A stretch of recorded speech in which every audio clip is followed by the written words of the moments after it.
Hi everyone, welcome back to my another new blog. গত সপ্তাহের শনিবার দিনকে আমরা অনেক ভোর ভোর বেরিয়ে পড়েছিলাম একটা নতুন জায়গা এক্সপ্লোর করার জন্য। গুড মর্নিং এভরিওয়ান, আজকে একদম সকাল সকাল ব্লগ শুরু করলাম। আজকে আমরা বেরিয়েছি 3টে সাড়ে 3টে নাগাদ। এখন আমরা ফুকুশিমার 100 কিলোমিটার দূরে রয়েছি। এরপর আমরা আজকে যাব ইয়ামাগাতাতে। তো ফুকুশিমার আগেই এতটা বরফ পড়ছে, জানি না যে ওখানে গিয়ে আমরা কতটা বরফ পাবো। আর সব থেকে ইন্টারেস্টিং বিষয় শুনবে, আজকে ওখানে রেড অ্যালার্ট জারি হয়েছে যে বিভৎস বরফ পড়বে। আমাদের যেহেতু প্ল্যান আগে থেকে করা ছিল, তাই সেটাকে ক্যান্সেল করা সম্ভব হয়নি। আর এই যে এখন আমরা বরফে এইভাবে রয়েছি, তুমি একটু দেখো ক্যামেরাতে আমাকে পুরোটা কেমন দেখাচ্ছে বরফে।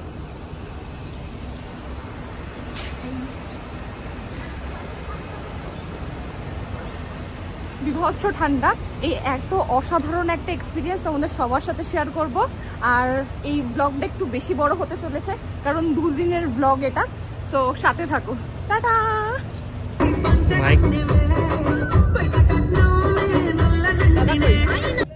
ফুকুশিমা থেকে ইয়ামাগাতা যাওয়ার পথে আমরা যে পরিমাণ বরফ পেয়েছি সেটা তোমরা আমার এই ভিডিওটা দেখলেই বুঝতে পারবে।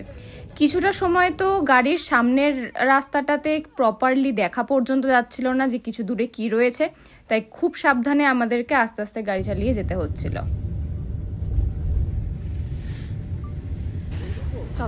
প্রায় 4.5 ঘন্টা ট্রাভেল করার পর আমরা চলে এসেছি জাও স্কি রিসর্টে। আমার পেছনের আবহাওয়াটা দেখলে বুঝতে পারছি কতটা ঠান্ডা। নাক লাল হয়ে গেছে আর প্রচন্ড ঠান্ডা লাগছে। সামনে সবাই স্কি করছে, এবার ইচ্ছা আছে স্কি করার, তবে জানি না কতটা করতে পারবো, কারণ আর কিছুক্ষণ পর থেকে স্নোফল হওয়া শুরু করবে। এখন স্নোফল হচ্ছে না, তো চলো যাওয়া যাক। চারিদিকে শুধু যতটুকু চোখ যাচ্ছে ততটুকু জায়গায় শুধু বরফ আর বরফ। এত অসাধারণ আর অপূর্ব সুন্দর দেখাচ্ছে চারিপাশটা, আমি বলে বোঝাতে পারবো না। আর কি লেভেলের স্নো পড়ছে!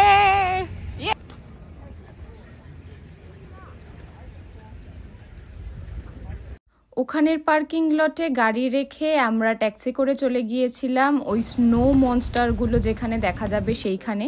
কিন্তু এখানে এসে দেখি আমরা বিভৎস বড় একটা লাইন, আর তারপরে কিছুক্ষণের মধ্যেই শুরু হয় স্নো পড়া। তো সেই সময় আমরা ডিসাইড করি যে আবার আমরা ফিরে আসব এবং গাড়িতে বসে খাওয়া দাওয়া করব।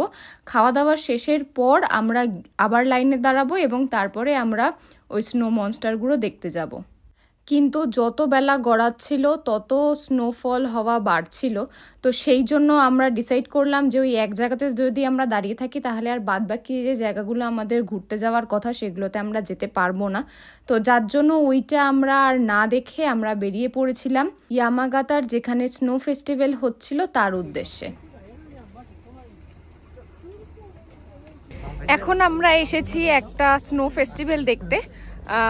খুব আমাদের কপাল ভালো যে আজকে থেকে এই স্নো ফেস্টিভ্যালটা স্টার্ট হয়েছে। এখানে স্নো দিয়ে অনেক সুন্দর সুন্দর ওরা কিছু মন্দিরের মতো তৈরি করেছে।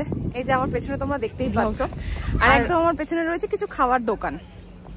তো এখন এই পুরো মেলাটা আর এই স্নো ফেস্টিভ্যালটা আমরা সবাই মিলে এনজয় করব, তারপরে আমরা আমাদের নেক্সট গন্তব্যের দিকে এগিয়ে যাব। তাই চলো তাহলে এই পুরো জায়গাটা তোমাদের সবার সাথে শেয়ার করি। কেমন লাগছে এই ঠান্ডা এসে? আর মনে হচ্ছে নেক্সট টাইম আর আসবে বলে? বলো একটু জোরে বলো, সবাই শুনবো না তো। আর ওরা একটু ভয়ও পায় না এইরকম পায়রাগুলো। এই যে আমার লোক চলে গেছে পায়রাদের ভিডিও করতে এখন। আর এই যে এখন এটা দেখতে পাচ্ছ, এটা পুরো এর যে পুরো ফ্রোজেন হয়ে রয়েছে, এটা কিন্তু একটা লেক, ঠিক আছে? এটা গোটা লেক পুরো ফ্রোজেন হয়ে গেছে, তার মানে বোঝো যে কতটা ঠান্ডা।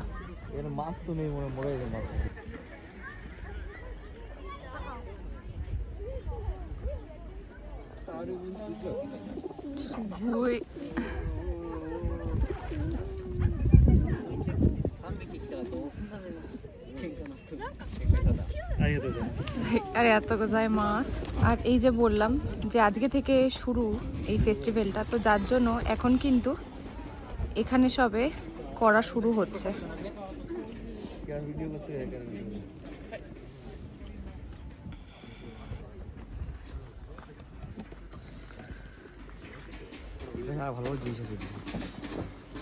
ওই দিন থেকে যেহেতু ফেস্টিভ্যালটা শুরু, যার জন্য সবার যে পেন্ডিং কাজগুলো ছিল, ছোট ছোট কাজগুলো, সেইগুলো তারা সেদিনকেই সেরে ফেলছিল।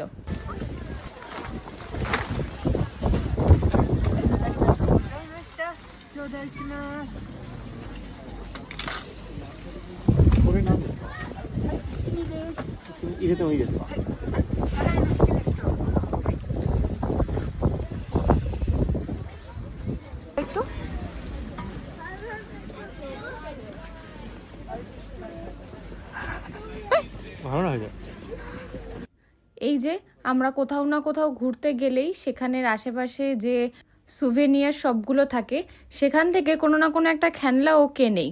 তো সেমলি সেদিনকে লাট্টু দেখা গেছিল আর ও এর জন্য একটা লাট্টু কিনে নিয়ে এসছে। ওই ফেস্টিভ্যাল থেকে বেরোতে বেরোতেই আমাদের প্রায় সন্ধে হয়ে গিয়েছিল।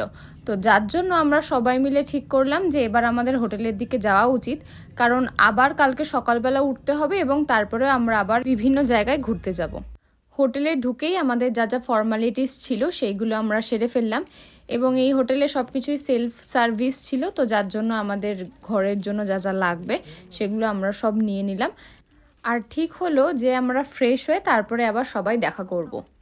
সারাদিন ঘোরাঘুরির পর তখন অলরেডি সবার ভীষণ খিদে পেয়ে গেছে, কিন্তু তারপরেও সবাই ডিসাইড করলো যে আগে ফ্রেশ হয়ে নেওয়া হবে, তারপরে খাওয়া দাওয়া করা হবে। কারণ সেই আমরা ভোরবেলা বেরিয়েছি আর সেরকমভাবে কেউই ফ্রেশ হতে পারেনি সারাদিনে।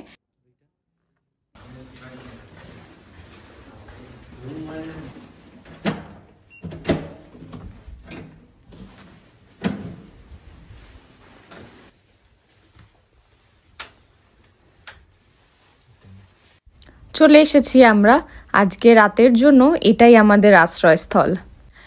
তাড়াতাড়ি করে ফ্রেশ হয়ে আমরা একেবারে উদগ্রীব হয়েছিলাম রাতের ডিনার করার জন্য, কারণ রাতের ডিনারে আমাদের জন্য ছিল সুনিতাদির হাতের ফ্রাইড রাইস আর চিলি চিকেন।